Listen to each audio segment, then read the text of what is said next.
Hey guys, this is What If Guts Was an Agame Got Killed Part 3. Let's get to it.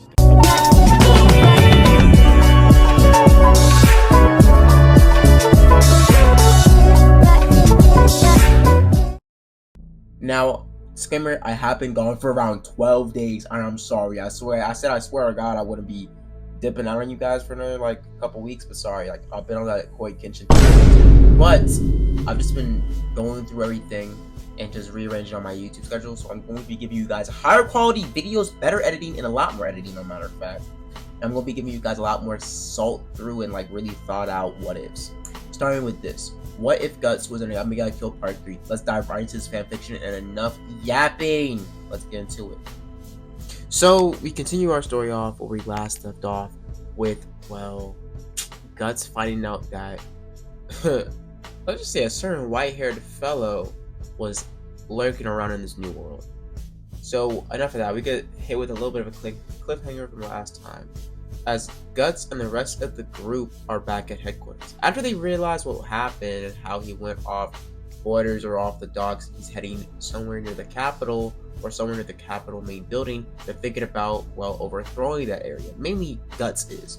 But they are thinking of just holding it off and waiting for the right time, since he's supposed to be some sort of big name in the chain. But what happened is Guts gets really pissed off, telling them that they should go after him now, that he is a force to be reckoned with, but he can take him.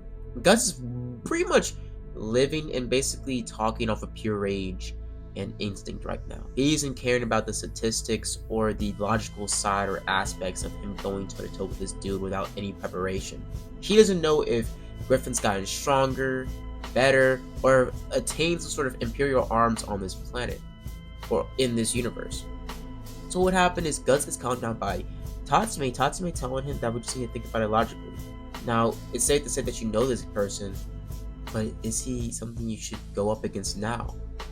As Guts is kind of confused, but he scoffs it off and tells Tatsume to talk to him in private, and they walk away. Later that night, we see that Tatsume gets given a little bit of a backstory, a very short backstory, that Griffin was an old friend of his. Guts tells him that Griffin betrayed him a long time ago, and that it was something he could never forgive, something that he did that was horrible, something that was inhumane. He was a demon. He was a monster. But Guts stops midway through his conversation and tells Tatsume that he should get some sleep and that he'll talk to him tomorrow night. Guts walks off and Tatsume is confused, but Tatsume goes to sleep and he gets woken up later in the morning by a dream, more of a nightmare really, of his friends telling him that he has to go his own path. He has to find out his own way. And he also tells him that they're going to move on now. And they walk away. Tatsume being given a little bit of reassurance that they have passed on. They have found peace. But what happened after that is Tatsume gets woken up by, or gets pretty much greeted by the purple-haired girl in the group. So what would happen is, pretty simple. Tatsume would have been given pretty much the rundown of it. Today, she was going to betray him, and she was going to give him the ropes, for her at least. So Tatsume goes on to train with her, as Tatsume does a little bit of training with her. Now we can switch to the other group, and the whole other group are talking about dinner for the night. But besides that, we see that none of them are actually getting intertwined with anything else, because they're chilling, right? They're relaxing, preparing dinner for tonight. But we see that, Guts is in his room sharpening his blade and is looking at the sword and having flashbacks of Griffin, the things he did to him, the things he's going through right now. Guts stops himself as he gets interrupted by Bulat. Bulat tells him if he's okay, or asks him if he's okay, and Guts says, yeah, whatever. But basically he gets up, grabbing his sword, getting ready to train outside, asking where Tatsume is. Bulat answers him and tells him that Tatsume is out training with the, recruiter specialist. Now, he doesn't go into the detail about her name because, honestly, guys, I started the episode, they didn't say her name once. Bro, what's going on? And plus, she wasn't really an important character for me personally. She was fine. She was bad. But, I didn't really pay attention for her name. When I watched the TV show, I know their names until I finish it. Then I have to rewatch it to know their names. You know. Besides that, well, I'll say her name later on in the episode. Okay. Don't crack on me in the comments, please. But what would happen is basically Tatsume would have been trained out with her. Eventually, he would have been done with his whole train, basically learning how to swim with armor. And the armor he was swimming in was hella heavy. I mean, it was basically built just to be heavy. So Tatsume gets out the river saying that was really hard and super freaking heavy. But she says that that's good training, and it's basically rule 101 for new recruits like you. As he asks her, why doesn't you do no chores or anything like that, besides train new recruits? She goes on to a little bit of a monologue how Lioness or Liuna, Lion Girl, Mine, Akame, and Bulat, none of the chores they did, she couldn't really do good. She gave some trouble for Bulat for cleaning. She burned the meat, which made Akame really mad, and she almost drowned Mine when she tried to do laundry. So overall, she's pretty bad in the whole, pretty much, errands, chores department. But we get switched to another conversation as Hatsune actually asks her, so how did you get into this whole, like, assassination business? How did you get into all of this? She goes on about how she was raised in the more older parts of the imperial capital, and that as she was growing up, she was not really good at anything. Chores, food, serving people. She never was the best in pretty much anything she ever did. But she was basically ridiculed her whole life, being treated as nothing but lesser than, being bullied, being persecuted, and being treated like absolute garbage. But she made a friend, and she loved her friend. Her friend never once ever made fun of her or made her feel lesser than. And she never made fun of her for anything she ever did, anything she ever messed up in. But one day, she was visiting her house like she always does, as somehow her friend's drunk boyfriend, or ex, came to the house and started to beat her and was trying to strangle her. And she jumped in and stabbed him, cutting his throat. But in that moment, she told Tatsume that in that moment she felt completely calm, completely at ease. She didn't care about anything else. Her friend was trembling, scared, terrified even, but to her, she was calm. Her head was completely clear. It was like she found herself in that moment. But later on, the guy's friends found her and told her that they killed her parents, and she was going to be next. But she tells Tatsume that she killed them all. Every last one of them with, ease, and very precisely too. She goes on about how that's the first time she was ever good at anything. She was good at killing. And maybe it's because she was a little bit crazy, but she knew that she could probably use this to help make the world a better place, taking down bad people. So that's what she did. The Imperial arms trying to come for me, the Imperial capital tried to recruit her, but she wasn't down for what they were doing. So she joined Night Raid.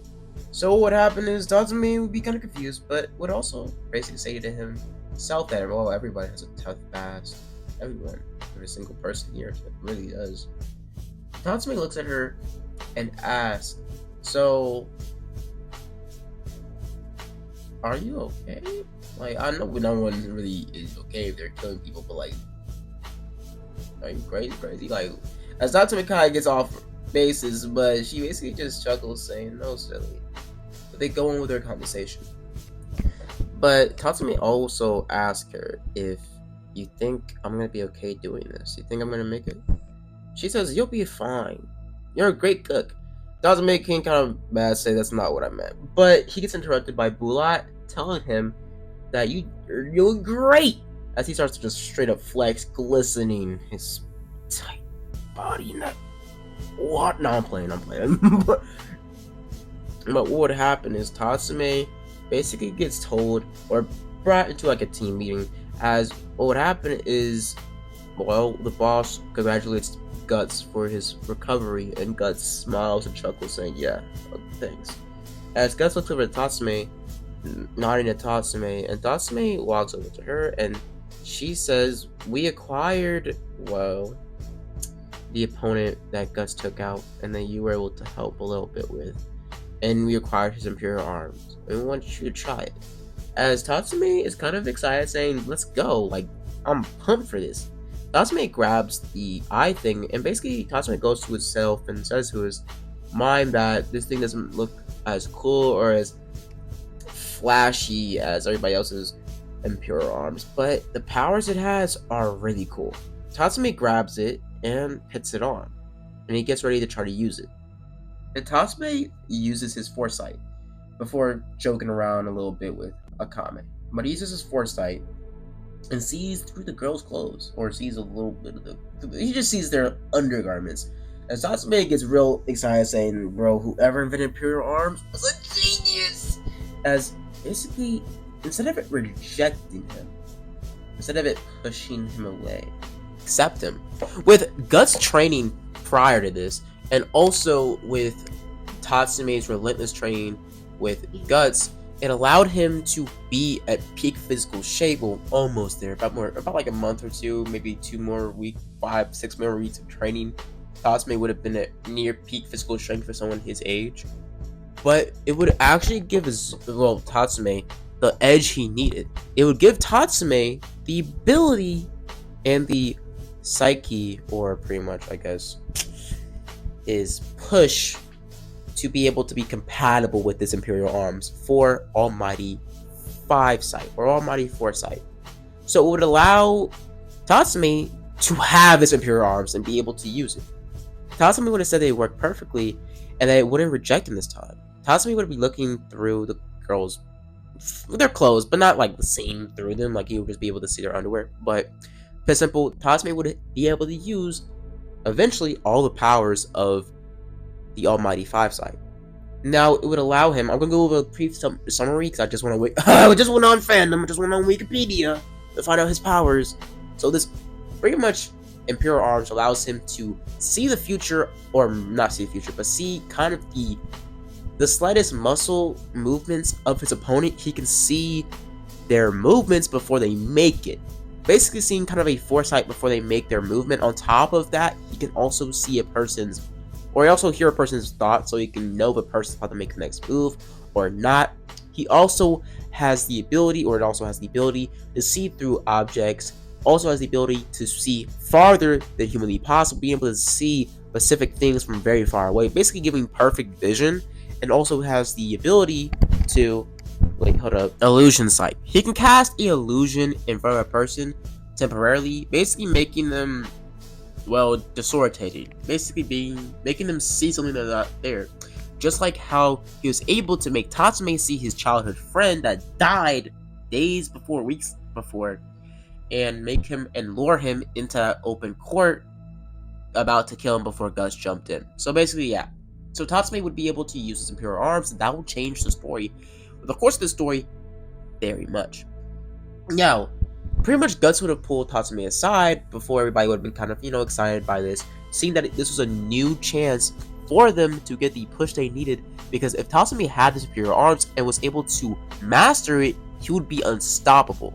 Especially with his training, he was becoming more faster and even becoming more of a miniature Guts. Imagine Guts with the ability to see into a person's mind. Imagine Guts with this Imperial Arms. It would be unstoppable. Imagine this. Tatsume's speed and natural, pretty much just natural talent, plus with the hard work and training schedule of Guts, and on top of that, him basically being Guts' apprentice now, and pretty much successor at this point. And also having this Imperial Arms and even being able to master it in the future, he would become fucking incredibly powerful. Now what happened is Guts would have eventually went back to train with Tatsume later that day, but him get interrupted by Shelly, Shelly. The girl from earlier, the purple girl, I just figured out her name. So what would happen is they would be told about the whole Imperial arms thing. Before that would have happened, like Tatame would have still asked him about like what is the most important and what is the most powerful Imperial arms. Basically, it being some sort of Imperial arms allowing somebody to manipulate ice. But they would have been told that she isn't in the capital right now, and that she's actually down north trying to fight a rebellion. It was a spear user. His people loved him and supported him no matter what. It was a very big target, and he only fought with spear. But let's just say things might not work out now. As what would happen is they get a little bit of a background on this guy. Basically, what would happen is Tatsume would have said after pretty much. I'm like jumping back and forth on the story before the whole going back and training with Guts. The same conversation would have happened or proceeded with Tatsumi going on about how we gotta go and find more Imperial arms, and maybe even in the future you can switch out this Imperial arm and use a different one, because it might be an Imperial arm maybe to bring back people from the dead.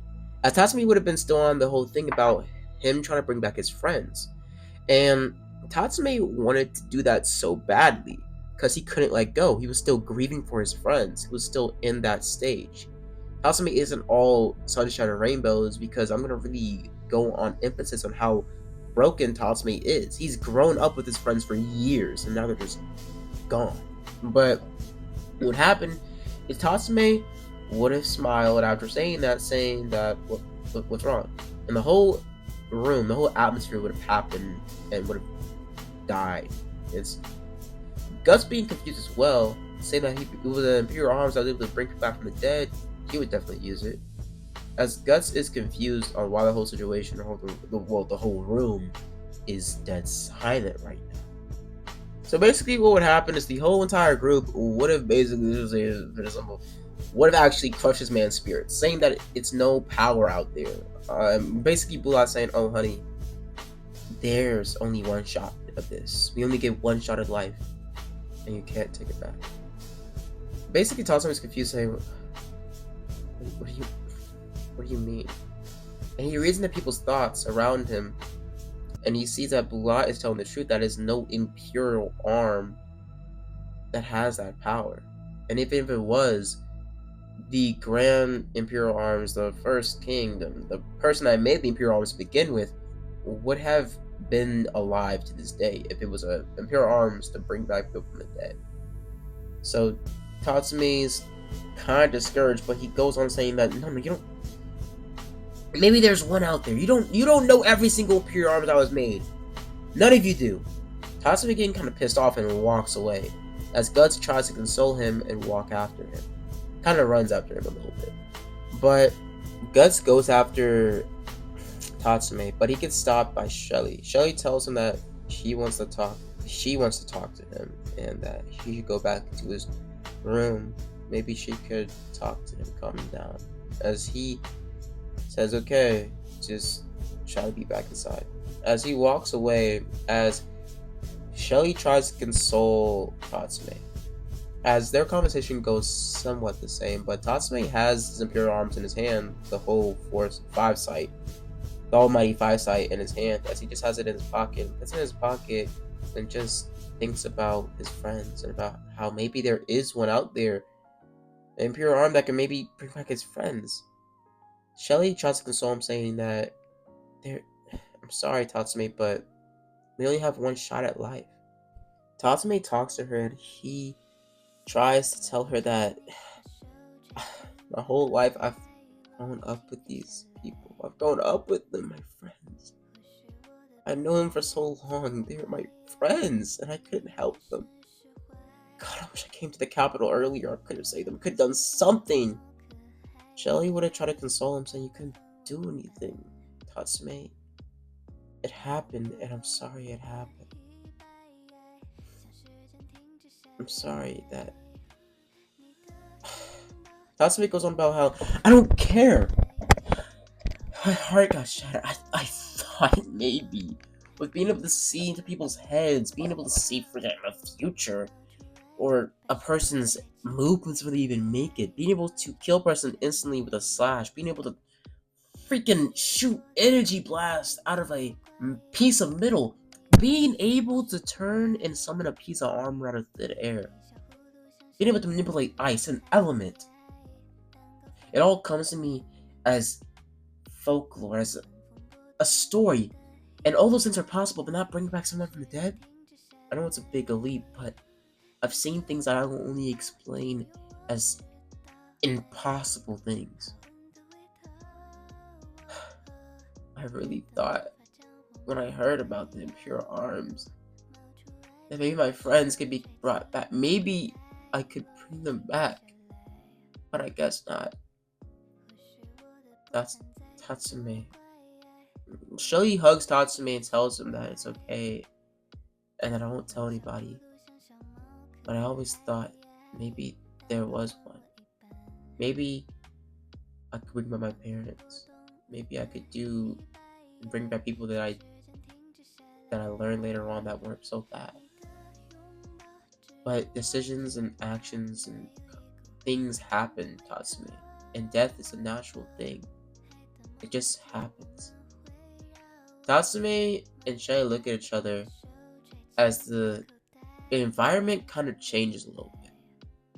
They look into each other's eyes, and the romance there that was kind of there because they would have become more friends in the original continuity.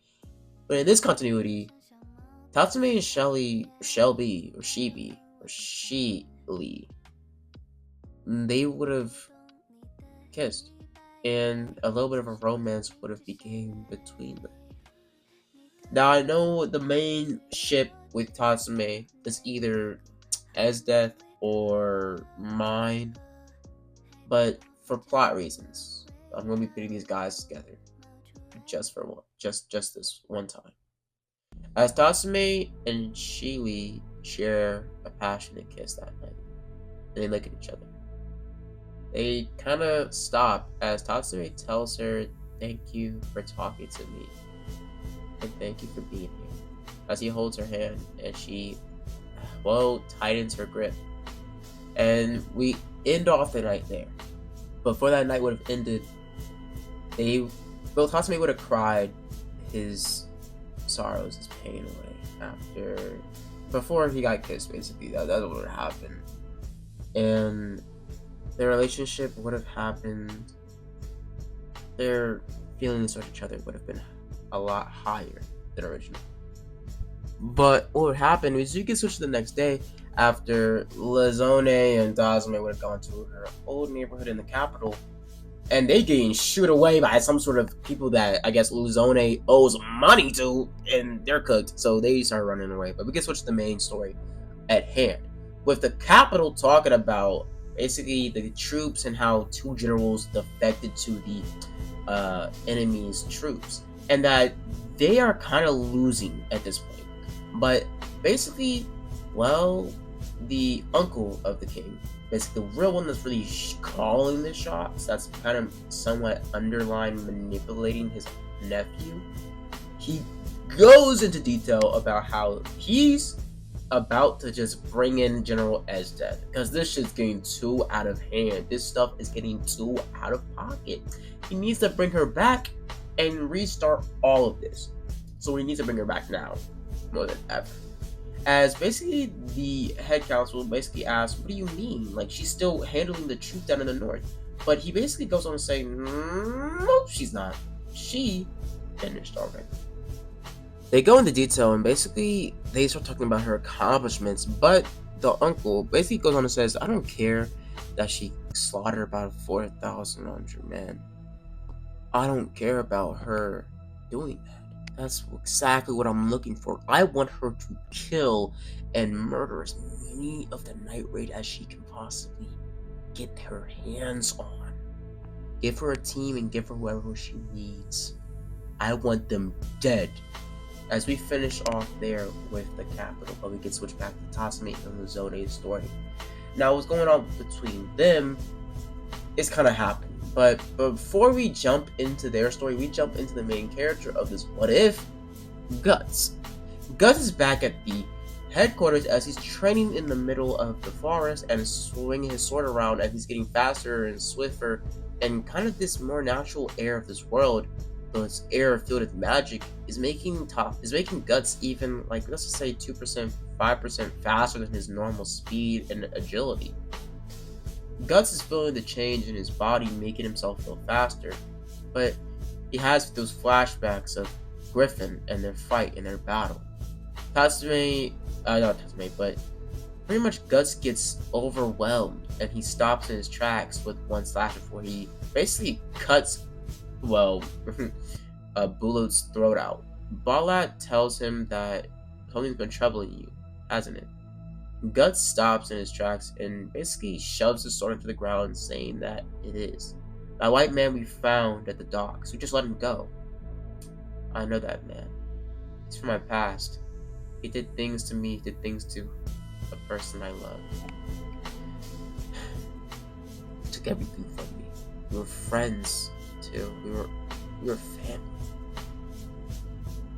But he betrayed me. Bullock goes on about how I've had friends too that have betrayed me in the past. I've had people that have done horrible things to me. I understand what you're going through. Guts lashes out at Bullock, saying that you don't know a damn thing of what I'm going through.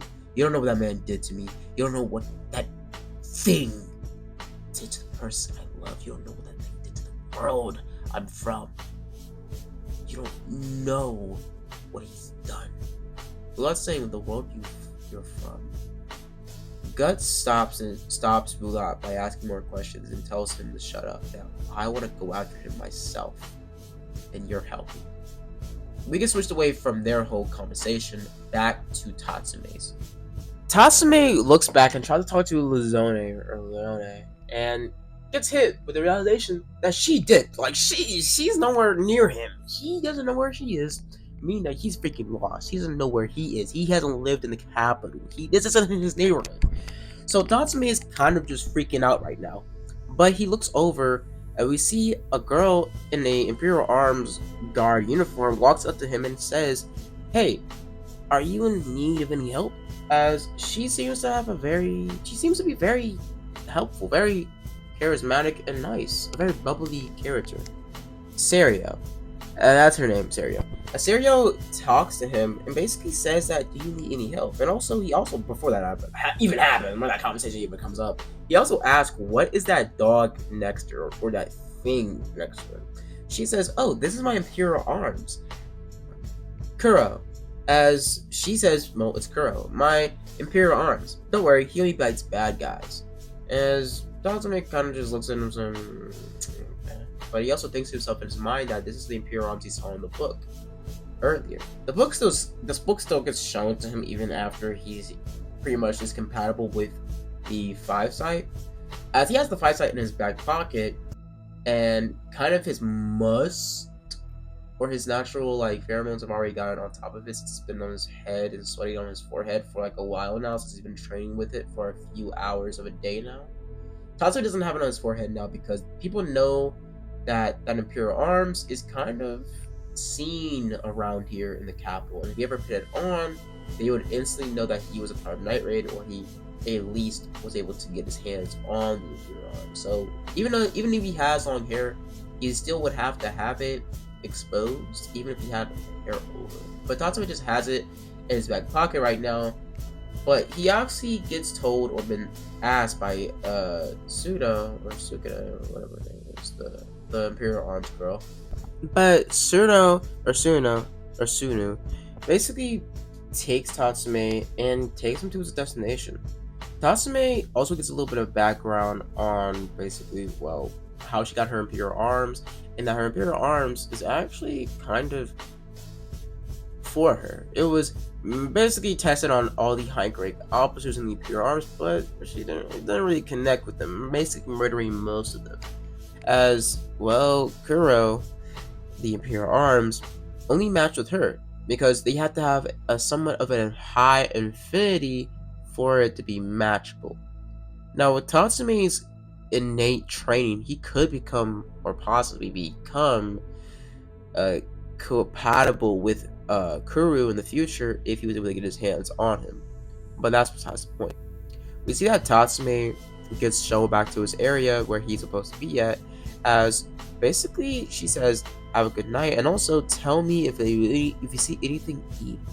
She walks away, and we get a little bit of background on how she knew Master Ogre, and he was actually her, well, teacher, and she was being trained by him. And also, we talk a little bit about how her having was her procedure to give her a trump card. But enough of that. None of that story really changes too much because we get hit back with the whole entire special organization, or I guess special mission. Guts and Bulat are on.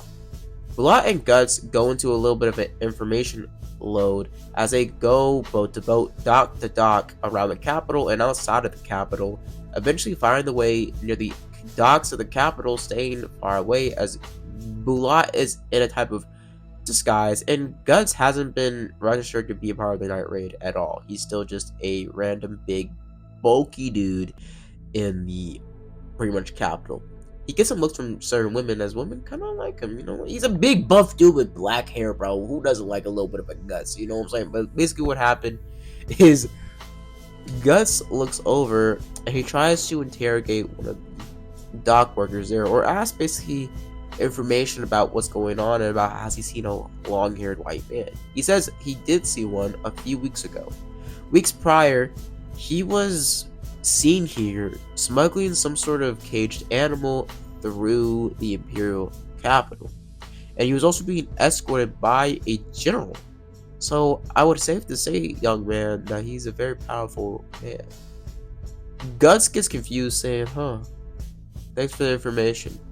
He walks away telling Bulat that we need to go somewhere else, and that he has a kind of a hunch on where Griffin could be at next. Now we leave it out here, guys.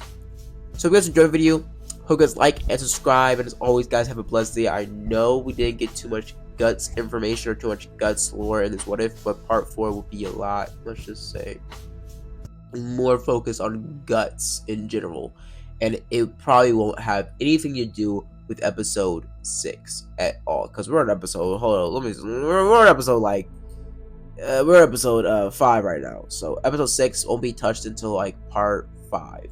But I hope you guys enjoyed the video. Please like and subscribe, and as always, guys, have a blessed day. Deuces.